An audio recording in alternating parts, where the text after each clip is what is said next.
Hello friends, स्वागत है आपका मेरे यूट्यूब चैनल की जायका जोन में। आज हम बनाने जा रहे हैं कच्चे पपीता का रायता। गर्मियों में रायता खाना बहुत ही फ़ायदेमंद होता है क्योंकि रायता पेट को ठंडा रखता है। रायता बहुत तरह से बनाया जाता है। रायता का तासीर भी ठंडा होता है और यह कम कैलोरी वाला एनर्जी से भरपूर होता है। और ख़ासकर पपीता का रायता हर एक लोगों के लिए फ़ायदेमंद होता है। तो चलिए बनाना शुरू करते हैं। और अगर मेरी रेसिपी आपको अच्छी लगे तो प्लीज़ वीडियो के नीचे लाइक का बटन प्रेस करो, चैनल को सब्सक्राइब करना ना भूलें। तो इसे बनाने के लिए हमें चाहिए पपीता। तो एक बड़ा पपीता लिए हैं, तो इसे हम धो लिए हैं और इसे छीलकर हम छोटे छोटे इसके टुकड़े काटेंगे। तो चलिए इसको छीलते हैं। उससे पहले हम इधर खड़े मसाले लिए हैं।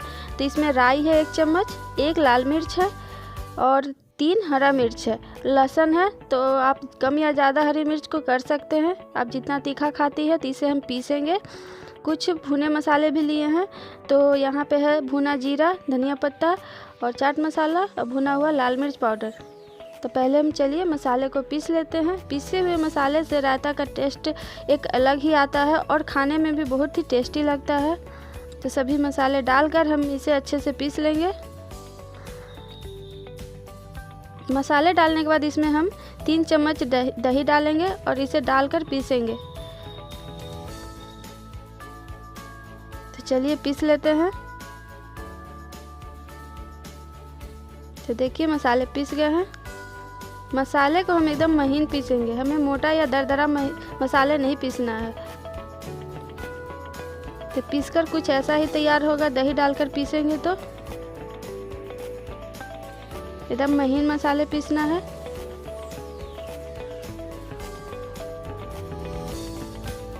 तो चलिए अब बाकी की तैयारी करते हैं।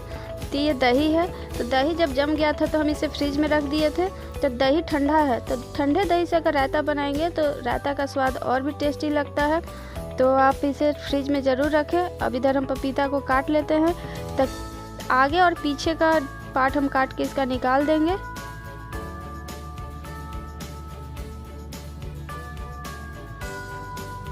और उसके बाद इसके हम बीच से चीरा लगाएंगे। पहले हम इसे 2 पार्टों में डिवाइड करेंगे। थोड़ा सा पपीता काटने में हार्ड रहता है, कच्चा पपीता, तो थोड़ा सा मेहनत तो लगेगा ही। इसके बाद इसका हम बीच से और चीरा लगाएंगे। पहले इसे हम 4 टुकड़ों में बांट लेंगे। उसके बाद इसके हम बीज निकाल लेंगे। चाकू की सहायता से बीज आसानी से निकल जाते हैं, तो इसे धीरे धीरे करके सारा बीज निकाल दें। पपीता में कई सारे पोषक तत्व पाए जाते हैं। इसमें विटामिन ई, सी, ए और एंटीऑक्सीडेंट मौजूद होते हैं। ये रोग प्रतिरोधक क्षमता को भी बढ़ाता है। इसलिए हो सके तो आप कच्चा पपीता या पका पपीता का सेवन जरूर करें। अब इसके एक और टुकड़े काट लेंगे ताकि छीलने में हमें आसानी हो। और आलू छीलने वाले से हम इसे छीलेंगे। थोड़ा सा हार्ड तो होता है पर ये आसानी से छिल जाते हैं। पपीते को ध्यानपूर्वक छीलें क्योंकि पपीते में जो चिकनाहट टाइप का रहता है वो फिसलता है और उससे हाथ कटने का डर रहता है। तो इसे ध्यान से छीलें और इसका हरा छिलका पूरी तरह से निकाल दें, नहीं तो ये हल्का सा करवाहट टाइप का हो जाता है। तो आप इसे ध्यान से छीलें।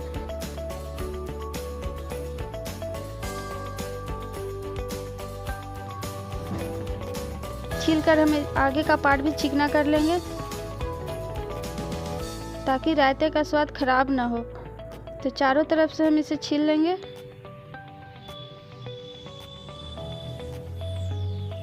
तो देखिए इसी तरह से हमें बाकी के पपीता भी छीलेंगे। इसी तरह से छीलना है।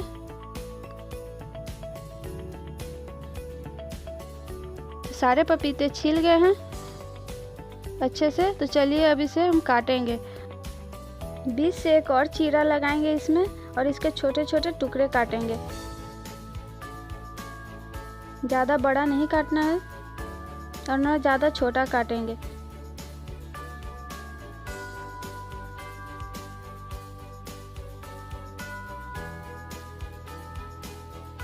तो देखिए इसी तरह से इतना ही बड़ा पीस काटना है, ना ज़्यादा छोटा और ना बड़ा। तो एक और काट लेते हैं।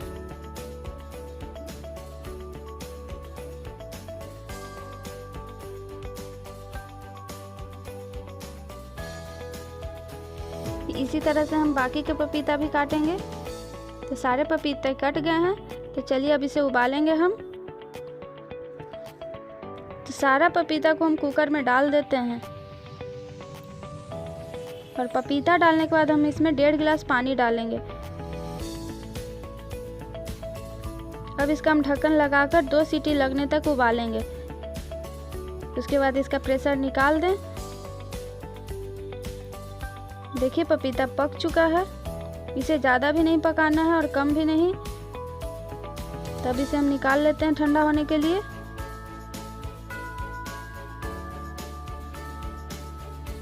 तो एक्स्ट्रा पानी सारा निकाल दें इसमें। उसके बाद इसे एक चलनी पे रख दें।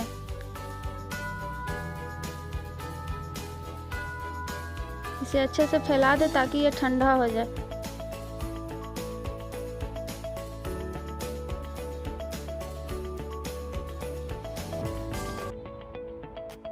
सारे को निकाल दिए। अब इसे ठंडा होने के लिए रख देते हैं। जब पूरी तरह से ठंडा हो जाएगा तब हम इसका रायता बनाएंगे।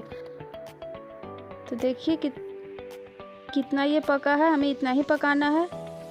तो चलिए अब ठंडा हो गया है तो बनाना शुरू करते हैं। तो पहले हम दही लेंगे। तो हमें जितना ज़रूरत रहेगा उतना हम दही लेंगे।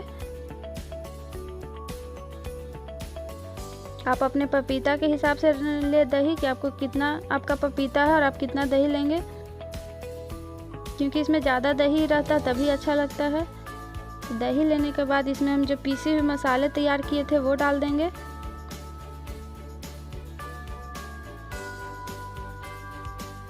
डालने के बाद इसे मिक्स कर दें।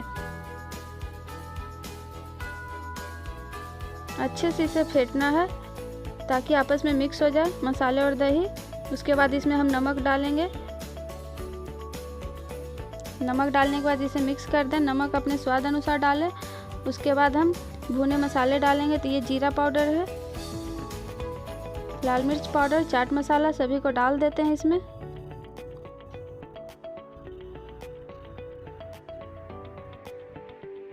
उसके बाद काला नमक, तो नमक ध्यान से डालें, पहले भी डाले थे हम। और डालने के बाद इसे मिक्स कर दें।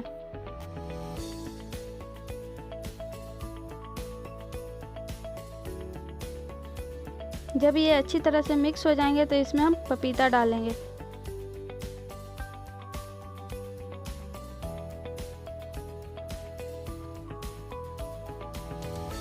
सारे पपीते डालने के बाद इसे अच्छे से मिक्स कर दें। पके पपीते की तरह कच्चा पपीता भी पेट के रोगों में बेहद फायदेमंद होता है। ये गैस, पेट दर्द और पाचन की समस्याओं में फायदेमंद होता है। अगर आपको कच्चे पपीते की सब्ज़ी अच्छी नहीं लगती है तो आप रायता या इसकी भुजिया बनाकर भी खा सकते हैं। तो इसे अच्छे से मिक्स कर दें। तो इसे आप इस तरह से ज़रूर बनाएं, ये काफ़ी टेस्टी बनकर तैयार होता है। तो अब ऊपर से हम धनिया पत्ता डालेंगे और थोड़ा सा मिक्स कर देंगे। डालने के बाद मिक्स करने के बाद ये तैयार है। तो ऊपर से हम गार्निश के लिए धनिया पत्ता थोड़ा सा और डाल देंगे। उसके बाद हम लाल मिर्च पाउडर डालेंगे। फिर हम जीरा पाउडर से गार्निश करेंगे। तो लीजिए रायता बनकर तैयार है। इसे बनाने के बाद आधा घंटा के लिए ढककर छोड़ दें। उसके बाद सर्व करें और खाने के बाद जो रायता बच जाए उसे फ्रिज में रख दें, नहीं तो दही खट्टी हो जाएगी और रायता बहुत ज़्यादा खट्टा लगेगा। आप इसे वेज पुलाव, पराठे, पूड़ी, दाल चावल के साथ भी सर्व कर सकते हैं। तो आप इसे एक बार मेरे तरीके से ज़रूर बनाएं और मेरी रेसिपी आपको अच्छी लगे तो प्लीज़ वीडियो को लाइक, शेयर, सब्सक्राइब करना ना भूलें। तो मिलते हैं अगले वीडियो में नए चटपटे रेसिपी के साथ। तब तक के लिए goodbye and thank you.